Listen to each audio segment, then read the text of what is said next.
Hi, this is Dr. Setka, and this presentation is going to cover the topic of the female Gothic. Now, the female Gothic has four primary aims. First and foremost, it aims to socialize and educate its female readers. So keep in mind that the texts that we're focusing on this week were primarily composed in the late 19th and early 20th century.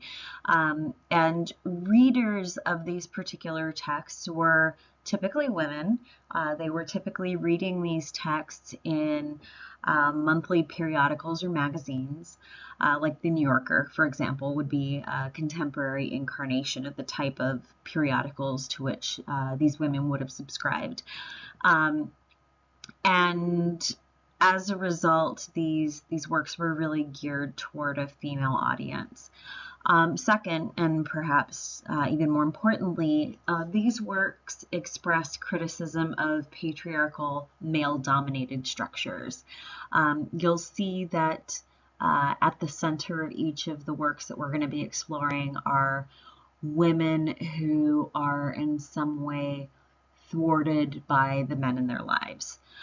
Whether that's through explicit control or kind of psychological mind games.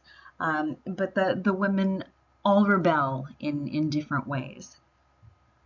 Third, these works serve as an expression of female independence, kind of a balking against the reigns of patriarchy, if you will. And fourth, these works usually center on a female protagonist who is pursued and persecuted or simply controlled by a patriarchal figure.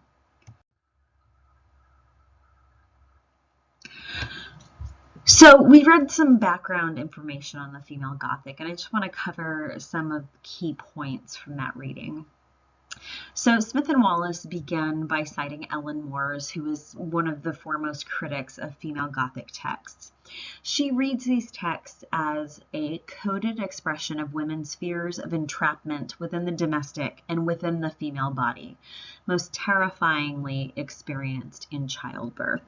So there is this idea that the domestic space itself, the home, which is the woman's sphere, becomes sort of a cage. It becomes something that traps her and confines her identity. Along with this is the idea that the female body itself becomes kind of a trap. If you think about the experience of childbirth and pregnancy, on the one hand, they're often lauded as the most amazing experiences that a woman can have. But on the other hand, they're a physical state that kind of renders one's own body foreign. So if you think about the child growing inside a woman's body, it's kind of an alien, in some ways, a parasite, if you will, kind of sucking the life out of the mother. And you really see this kind of taken to the extreme in Rosemary's Baby, which we'll watch later this term. Moving on, Smith and Wallace argue that the female Gothic articulated women's dissatisfactions with patriarchal society and addressed the problematic position of the maternal within that society. So again, these texts are really a critique of patriarchy, right? Why is it that men get to call the shots? And why is it that a woman's value and a woman's worth is really limited to her role as a homemaker, as a wife, and as a mother? Whereas male writers in the Gothic genre tended towards a plot of masculine transgression of social taboos. You might think of Edgar Allan Poe, for example, who really explores madness and murder and revenge. Works by women writers tend to feature Gothic heroines who masquerade as blameless victims of a corrupt and oppressive patriarchal society while utilizing passive-aggressive and masochistic strategies to triumph over that system. So it's really how women work kind of within the system to overthrow or thwart the system in some ways. The Yellow Wallpaper and A Jury of Her Peers are excellent examples of the kind of passive-aggressive resistance to patriarchy. And one question I'll ask you to consider as you read the text for this week is, to what extent is this true of the heroines in the stories that I've assigned for this particular section?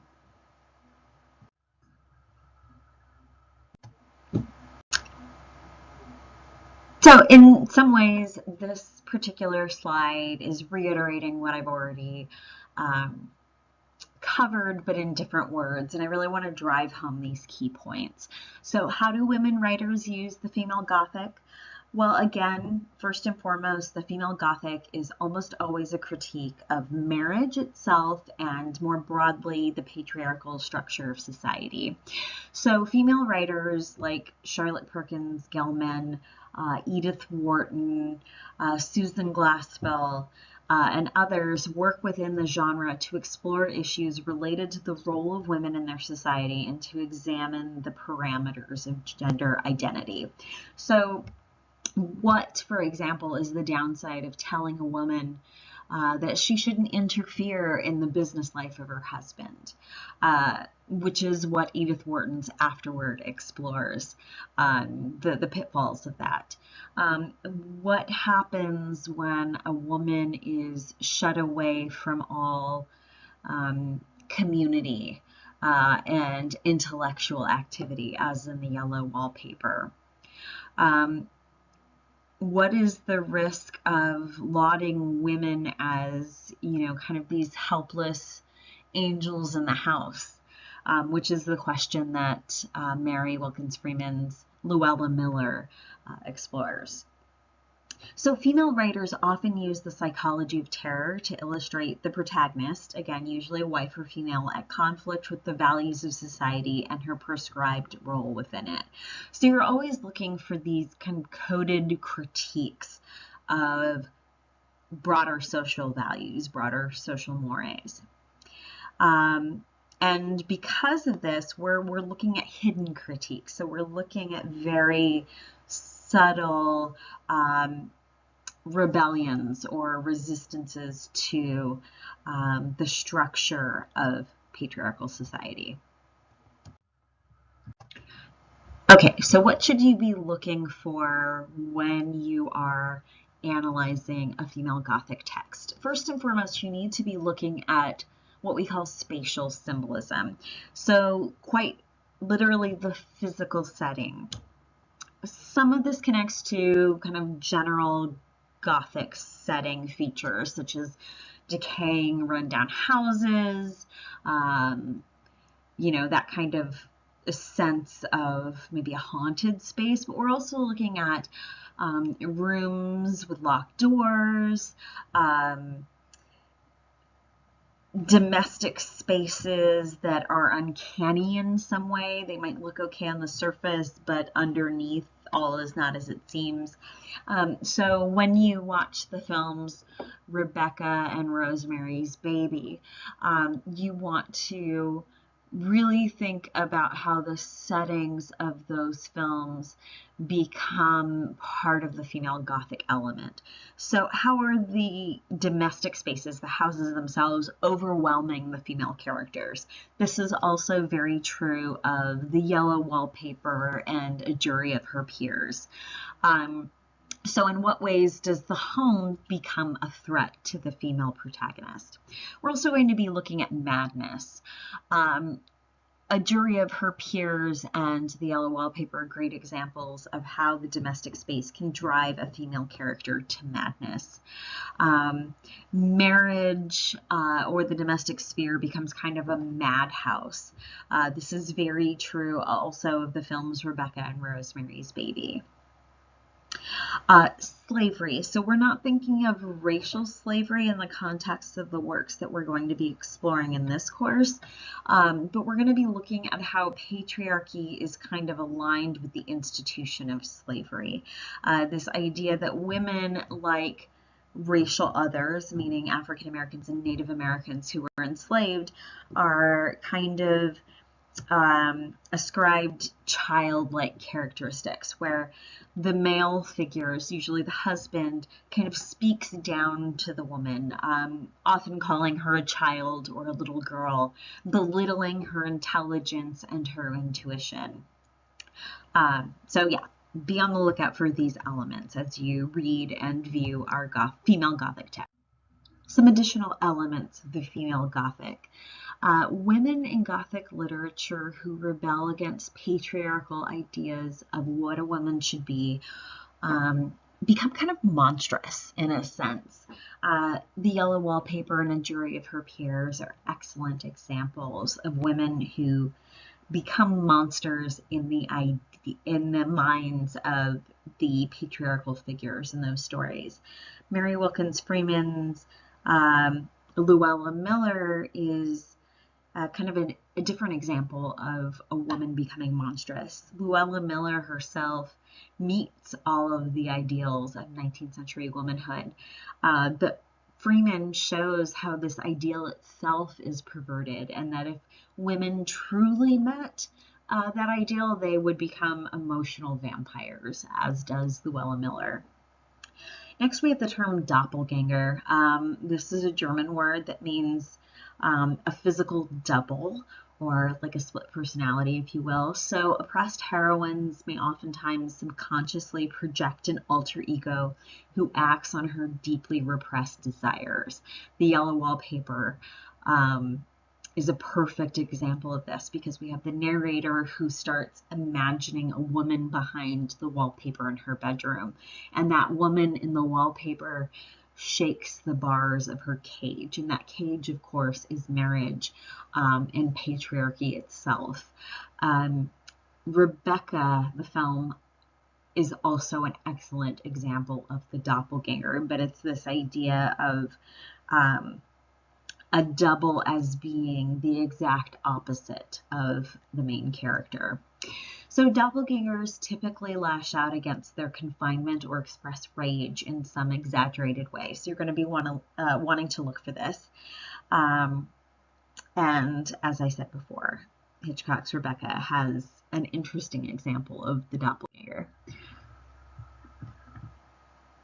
So next we're going to be talking about 19th century ideals of womanhood. I've been kind of speaking around this so far already, but I want to introduce you first and foremost to this idea of separate spheres. And this was an idea that was really promoted in popular writings in magazines of the 19th century.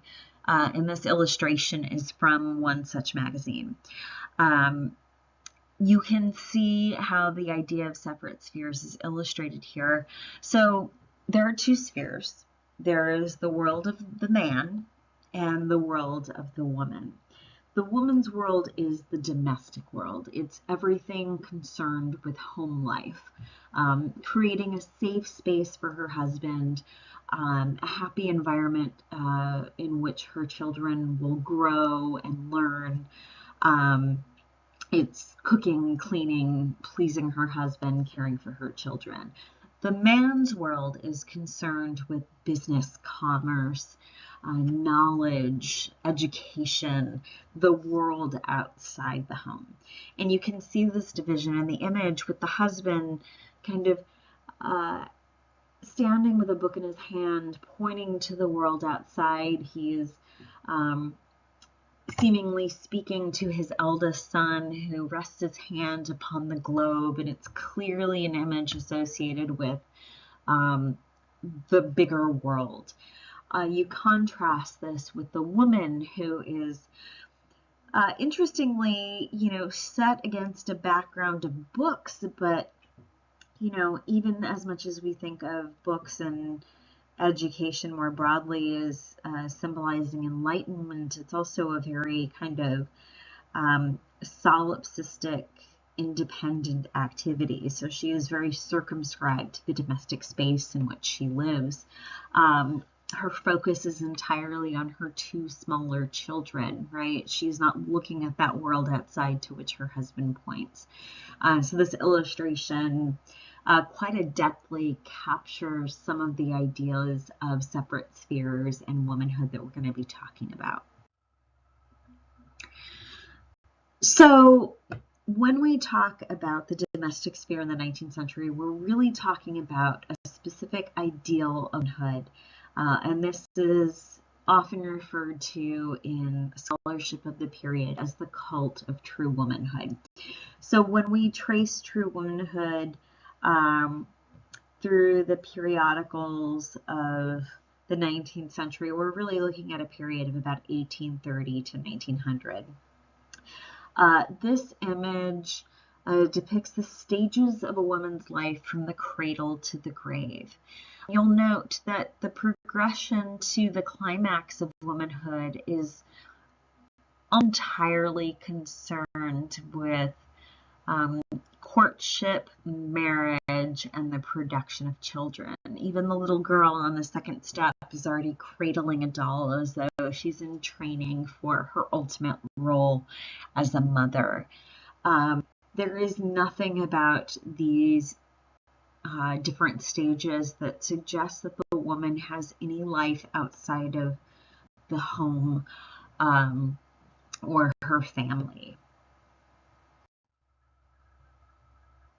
So when we talk about the cult of true womanhood, we're looking at 4 cardinal virtues. So first and foremost, the true woman is pious, she's pure, she's submissive, and domestic. And I'll cover each of these virtues in more detail in the following slides. So when we're talking about piety, we're talking about this idea of religious devotion. The true woman's first and foremost goal is to be the one who inculcates her family with religious values. This doesn't necessarily mean that women are empowered to preach or to hold public positions of religious authority, but in the home, they're the ones who are supposed to be teaching their children about religious, meaning Christian values, and kind of holding their husbands accountable to these values. This particular postcard actually shows how the true woman became kind of inadvertently political. Women in the North in particular became very active in the cause of abolitionism, in liberating slaves in the antebellum period. But they often did so within the confines of their home life and in their smaller social circles. Next, we have the value of purity. So before marriage, this means quite simply that a woman should be a virgin. Her value, and we're talking maybe spiritual value, but also economic value, is heavily vested in her virginity. But how does that translate into a married woman? Well, married women are not expected to enjoy sex necessarily or even seek out physical pleasure. For a married woman, the purpose of sex is quite simply to produce children. So she is seen as just kind of enduring her husband's passions. Queen Victoria of England, who was queen at this period in time, quite famously told her eldest daughter on the night before her wedding that the wedding night should be a time when she simply closed her eyes and thought of England. So there was this kind of sense that a woman shouldn't be invested in sexual passion, that she was in fact supposed to kind of curtail her husband's desires to this effect. So it's no surprise that the 19th century also sees an amazing rise in pornography, both of a visual nature and a literary nature. Of course, a true woman of the 19th century is ultimately submissive to her husband. Um, she doesn't challenge his authority, she submits to his will. She's passive aggressive in trying to assert her values of piety and purity, but ultimately her husband is the final authority. And of course, we return to the domestic scene with which we began. A true woman's sphere is ultimately within the domestic, within the home.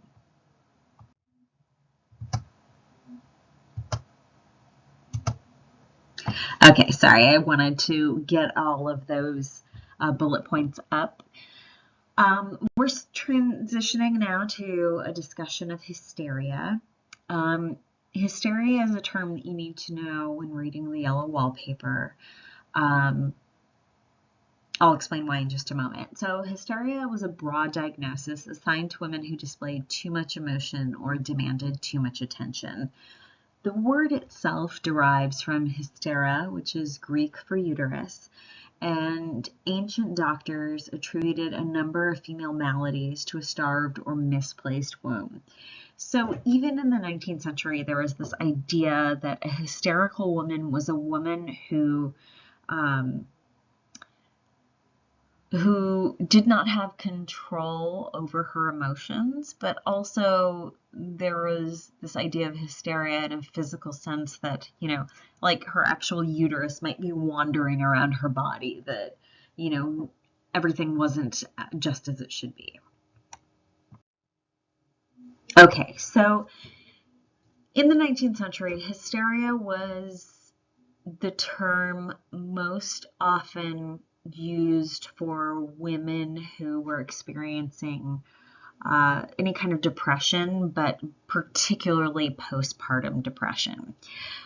So this genius, Silas Ware Mitchell, came up with this idea of a rest cure, and he actually was the one who treated Charlotte Perkins Gilman, who was the author of the Yellow Wallpaper, and whose story is loosely based on her own postpartum experience after the birth of her daughter. So what does the rest cure involve? Well, and again, keep in mind that this was a cure typically used for women immediately after childbirth. So first and foremost, extended and total bed rest. Second, isolation from family and familiar surroundings. Third, overfeeding, especially with cream, like heavy cream, on the assumption that increased body volume created new energy, and massage and often the use of electricity for hysterical paroxysm, which was kind of a euphemism for orgasm. So what they were doing with these depressed women was saying, okay, you need to be completely on your own in a room without any kind of intellectual or physical stimulation. You need to, lay down all day, eat heavy fatty foods, drink brandy and wine. And, if that part doesn't work, we're going to use these newfangled electric devices that will induce hysterical paroxysm. So it was really kind of a perverse treatment that often exacerbated depression in women. Okay, so I've given you a little of the historical background of the Yellow Wallpaper. We're going to transition now to kind of the backlash against true womanhood, or the response to it. And this was the idea of the new woman. So if you look at this image, you'll see a woman dressed in clothing associated with the early 20th century. And you'll notice that unlike her counterparts of the mid 19th century that we explored in images earlier on in this presentation, this woman is actually, half a head taller than the man that she is paired with. She too is reading a book, and she's kind of giving him a backward glance. Why is she looking at him? Maybe to see, you know, if he notices that she too is reading, if he notices that she too is engaging in this world of knowledge. So the new woman is essentially a challenge to patriarchal ideas of womanhood. So the new woman is a feminist ideal that emerges in the late 19th century and influences 20th century feminism. So this is really the idea that gets women's suffrage off the ground. When we talk about women's suffrage, we're talking about women's right to vote, which is granted roughly 20 years into the 20th century.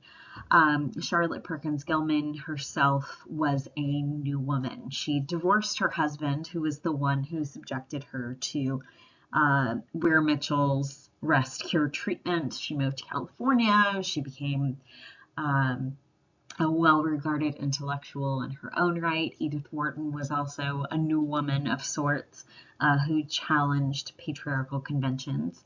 And she really pushes the boundaries of the domestic sphere, the woman's sphere. So who is the new woman? Well, she's educated. She often has a high school degree. In the case of upper middle class women, she has a college degree. She works outside the home. For lower class women, maybe this is like factory or secretarial work. For upper class women, perhaps this is teaching or writing. She typically believes in women's suffrage and seeks the right to vote. It finds greater sexual freedom, so it's no accident that in this period, birth control becomes kind of an option for women as they seek freedom from 19th century ideas of womanhood and purity. And this also coincides with changing laws at the state level of what happens when a woman gets divorced. So prior to the 20th century, in most states, if a woman was able to secure a divorce, that often meant that any money she had going into the marriage stayed with her husband, that she often didn't have rights over property or her children, right? So she's kind of a non-entity economically, and that really changes at the turn of the 20th century. Here, just briefly, I wanted to show you a popular cartoon of the period lampooning this notion of the new woman, right? We have a woman barging in wearing the pants in the family, and her feckless husband is home with the, trying to manage the children, the domestic chores. It's kind of like something out of I Love Lucy. But yes, anyway.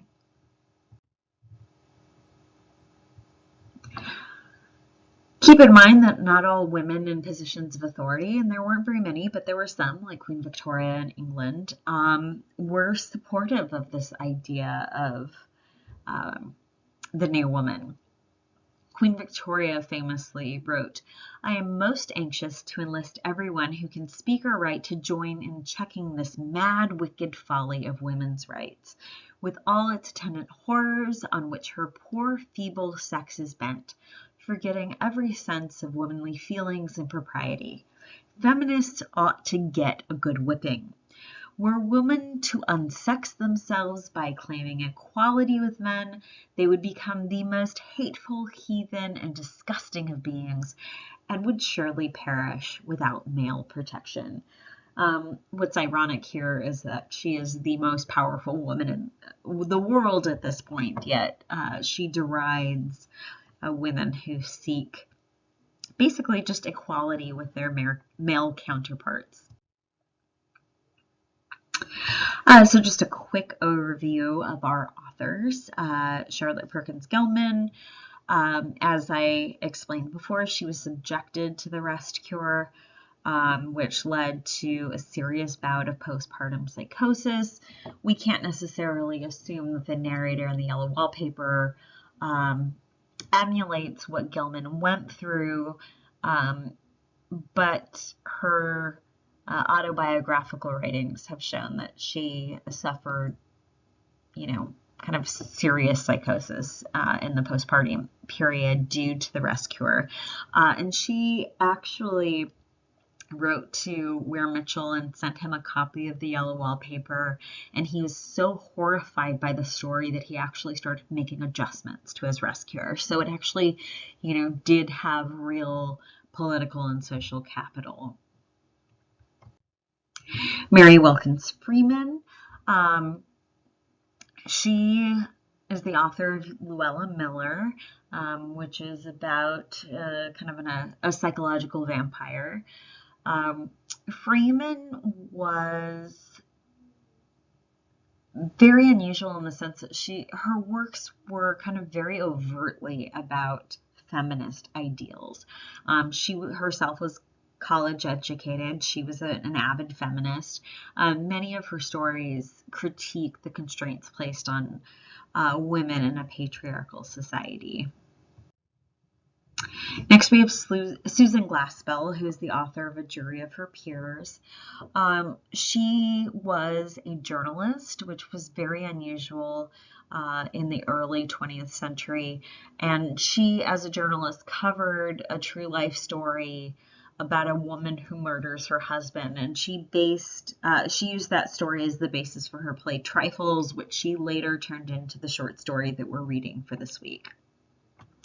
Next is a short video about Edith Wharton, who is the author of Afterward.